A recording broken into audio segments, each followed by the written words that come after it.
बख्तियार खिलजी ने नालंदा विश्वविद्यालय को क्यों नष्ट कर दिया था? नालंदा विश्वविद्यालय पर 3 बार आक्रमण हुआ था, परंतु सबसे विनाशकारी हमला 1193 में हुआ था बख्तियार खिलजी के द्वारा। परिणाम स्वरूप सबसे प्राचीन नालंदा विश्वविद्यालय जलकर नष्ट हो गया।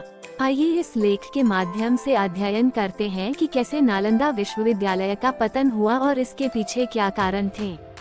साथ ही कुछ महत्वपूर्ण तथ्य नालंदा विश्वविद्यालय के बारे में। प्राचीन भारत में नालंदा विश्वविद्यालय उच्च शिक्षा का सर्वाधिक महत्वपूर्ण और विश्वविख्यात केंद्र था। ये दुनिया का सबसे पुराने विश्वविद्यालय में से एक है। इसकी स्थापना 5वीं शताब्दी में गुप्त वंश के शासक सम्राट कुमारगुप्त ने की थी और महेंद्रादित्य के खिताब को अपनाया था। ये विश्वविद्यालय पटना, वर्तमान बिहार राज्य से 88.5 किलोमीटर दक्षिण पूर्व और राजगीर से 11.5 किलोमीटर उत्तर में एक गांव के पास स्थित है। महायान बौद्ध धर्म के इस विश्वविद्यालय में हीनयान बौद्ध धर्म के साथ अन्य धर्मों की शिक्षा दी जाती थी और अनेक देशों के छात्र पढ़ने आते थे। अनेक पुराभिलेखों और 7वीं सदी में भारत भ्रमण के लिए आए चीनी यात्री ह्वेनसांग तथा इत्सिंग के यात्रा विवरणों से इस विश्वविद्यालय के बारे में विस्तृत जानकारी प्राप्त होती है। चीनी यात्री ह्वेनसांग ने यहाँ लगभग साल भर शिक्षा ली थी। आइए अब अध्ययन करते हैं कि आखिर बख्तियार खिलजी ने नालंदा विश्वविद्यालय को क्यों नष्ट कर दिया था। उस समय बख्तियार खिलजी ने उत्तर भारत में बौद्धों द्वारा शासित कुछ क्षेत्रों पर कब्जा कर लिया था और एक बार वह काफी बीमार पड़ा। उसने अपने हकीमों से काफी इलाज करवाया, मगर वह ठीक नहीं हो सका और मरणासन स्थिति में पहुंच गया। तभी किसी ने उसको सलाह दी कि वह नालंदा विश्वविद्यालय के आयुर्वेद विभाग के प्रमुख आचार्य राहुल श्रीभद्र को दिखाए और इलाज करवाए। परंतु खिलजी इसके लिए तैयार नहीं था। उसे अपने हकीमों पर ज्यादा भरोसा था।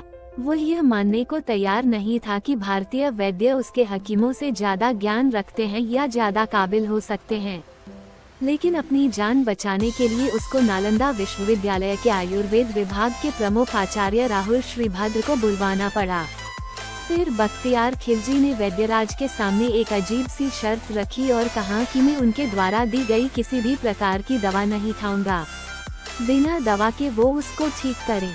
वैद्यराज ने सोचकर उसकी शर्त मान ली और कुछ दिनों के बाद वो खिलजी के पास एक कुरान लेकर पहुँचे और कहा कि इस कुरान की पृष्ठ संख्या इतने से इतने तक पढ़ लीजिए, ठीक हो जाएंगे। बख्तियार खिलजी ने वैद्यराज के बताए अनुसार कुरान को पढ़ा और ठीक हो गया था। ऐसा कहा जाता है कि राहुल श्रीभद्र ने कुरान के कुछ पन्नों पर एक दवा का लेप लगा दिया था। वह थूक के साथ उन पन्नों को पढ़ता गया और ठीक होता चला गया। खिलजी इस तथ्य से परेशान रहने लगा कि एक भारतीय विद्वान और शिक्षक को उनके हकीमों से ज्यादा ज्ञान था। फिर उसने देश से ज्ञान, बौद्ध धर्म और आयुर्वेद की जड़ों को नष्ट करने का फैसला किया।